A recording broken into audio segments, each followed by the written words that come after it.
గెలుపే లక్ష్యంగా ముందుకు సాగుతున్న వైఎస్ఆర్సీపీ ఇన్ఛార్జీల మలి జాబితాను విడుదల చేసింది. సామాజిక సాధికారతే లక్ష్యంగా అన్ని కులాల వారికి ప్రాతినిధ్యం కల్పిస్తూ సీఎం వైఎస్ జగన్ తగిన జాగ్రత్తలు తీసుకున్నారు. పార్టీ అవసరాల దృష్ట్యా కొంతమందిని స్థానాలు మార్చారు. రాజమండ్రి ఎంపీగా ఉన్న మార్గాని భరత్ ను రాజమండ్రి సిటీకి మార్చారు. మంత్రి చెల్లుబోయిన వేణుగోపాల్ ను రామచంద్రాపురం నుండి రాజమండ్రి రూరల్ కు మార్పు చేశారు. మాజీ మంత్రి వెల్లంపల్లి శ్రీనివాసరావును విజయవాడ సెంట్రల్ కు మార్చారు. ఆయన స్థానంలో మైనార్టీకి చెందిన షేక్ ఆసిఫ్ కు అవకాశం ఇచ్చారు. అలాగే యువకులకు అవకాశం కల్పించే ఉద్దేశంతో మచిలీపట్నం నుండి పేర్ని నాని తనయుడు పేర్ని కృష్ణమూర్తికి, చంద్రగిరి నుండి చెవిరెడ్డి భాస్కర్ రెడ్డి తనయుడు చెవిరెడ్డి మోహిత్ రెడ్డికి, రామచంద్రాపురం నుండి పిల్లి సుభాష్ చంద్రబోసు తనయుడు పిల్లి సూర్యప్రకాష్ కు అవకాశం కల్పించారు. పోలవరం నుండి తెల్లం బాలరాజు సతీమణి తెల్లం రాజ్యలక్ష్మికి అవకాశం ఇచ్చారు.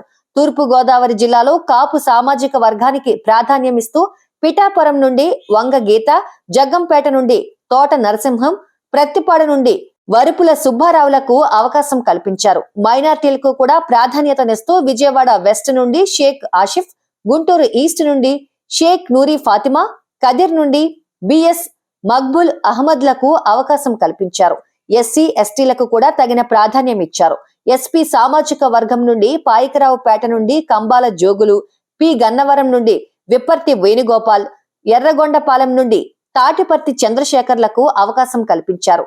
ఎస్టీ సామాజిక వర్గం నుండి అరకు ఎంపీ స్థానానికి కొట్టగుళ్లి భాగ్యలక్ష్మి, పోలవరం తెల్లం రాజ్యలక్ష్మిలకు అవకాశం కల్పించారు. బీసీ సామాజిక వర్గం నుండి మార్గాని మలసాల భరత్ కుమార్, చెల్లుబోయిన వేణుగోపాలకృష్ణ, పిల్లి సూర్యప్రకాష్ లకు అవకాశం కల్పించారు.